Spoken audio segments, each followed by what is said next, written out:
mga taong hindi po nakakalimot pong mag-subscribe, naniniwala po kung sila ay may natatanging busilak at may mabubuting kalooban. Saan man kayo naroon sa iba't ibang sulok ng mundo, sana kayo ay palagi malakas at malayo sa sakit sa araw-araw. Pagpalang umaga, tanghali, gabi sa inyo lahat. Nandito naman po ang Hiwaga ng Pangasinan na magbabagi po ng iba't ibang karunungan lihim po na magagamit po sa araw-araw para kayo po ay matuto pong manggamot o magpursige manggamot para makatulong po kayo sa inyong kapwa-tao at taong mangangailangan, makatulong po kayo sa inyong pamilya. Kung salimbawa po ay kayo po ay nasa kagipitan o sa disgrasya, kapamakan o mga iba't ibang bagay, kasakit, para may magamit po kayo na igagamot po nyo sa inyong pamilya at pang protection pa. Tumutok lamang po kayo dito sa Hiwaga ng Pangasinan para marami po yung kaalaman po. Basta tingnan nyo lamang po yung aking binabinagay po dyan. Nandiyan lahat na po. Sana po yung magpursige po kayo na kumuha po ng mga gagamitin yung mga puder para matuto po kayong manggamot at protection nyo rin po sa sarili po ninyo ito. Aking pinagkakalob at mga binabagay para may magamit po kayo sa araw-araw sa oras ng kagipitan po. At sana po ay matuto po kayo magpakumbaba sa isa't isa, magtulungan, magbigayan at magmahalan po, at humingi tayo ng basbas sa Ama sa ating ginagawa sa araw-araw para tayo ay gabayan at bigyan ng mga kwan po sa ating mga kinabubuhay para gumaan po yung pamumuhay natin at malayo sa sakit, disgrasya, kapamakan araw-araw. Ang isishare ko po sa inyo to, napakabisa po itong aking isishare po sa inyo ay puder sa panggamot, Hiwaga ng Pangasinan po. Bago po kayo, ito po yung magagamit po, pangkalatan po ito. Bago po kayo maggamot po, usalin niyo po itong puder po na ito. Ay napakabisa po ito. Usalin lamang po sa isipan at ibo sa dibdib o sa tubig inumin bago manggamot po.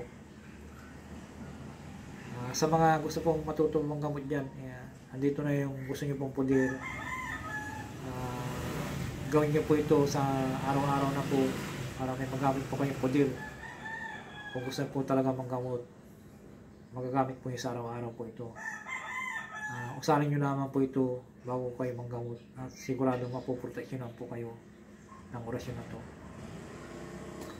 Magdasal ng isang Ama namin, mag-sign of the cross, sa ngalan ng Ama, ng Anak, ng Ina, ng Espiritu Santo. Amen.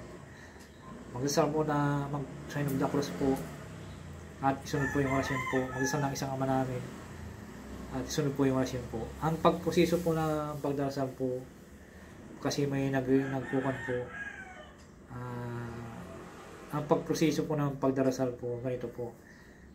Mag-sign of the cross po sa ngalan ng Ama, ng Anak, ng Ina, ng Espiritu Santo. Nakaganon po yung kamay. Nakaganon po yung kamay. Ganyan po. At kumanon po. Ako po yung magdasal po. Kumanon po.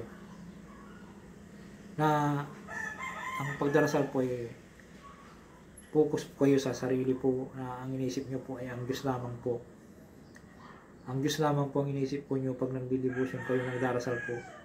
Huwag kayo mag-isip po ng iba kasi sa pag nagdarasal po tayo, marami pong pumapasok na sa isipan na po natin na ano pa na naisip mo habang nagdarasal ka. Huwag nyo pong isipin yun. Focus po kayo sa sarili po pag nagdarasal po kayo sa Diyos ang makapangyarihan sa lahat.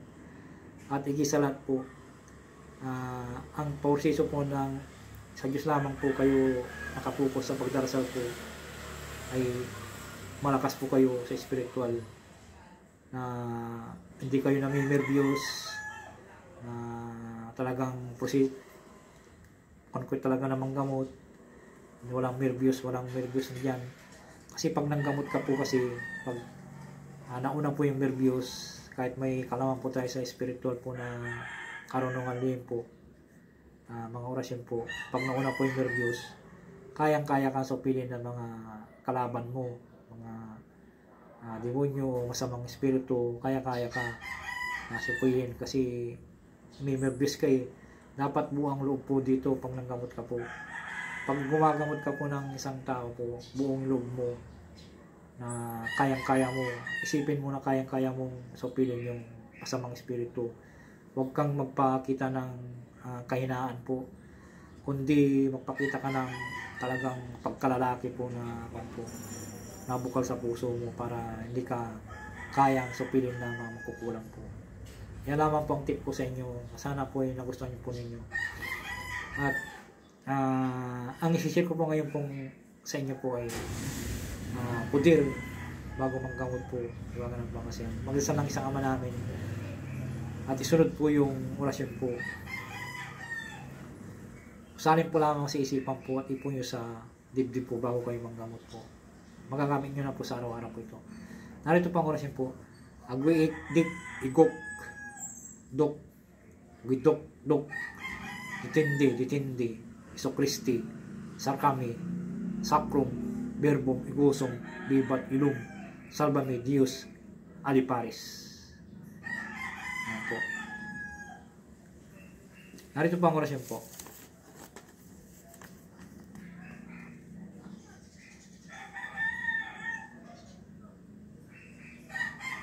Screenshot lamang po at sana po kayo makalimot pong mag-subscribe, mag-like and share. I-follow na rin po ang aking profile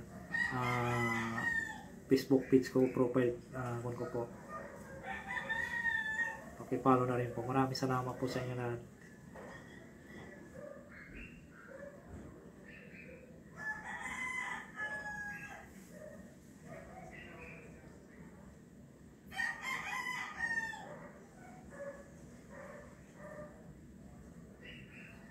Screenshot lamang po bago po kayo mag-subscribe po.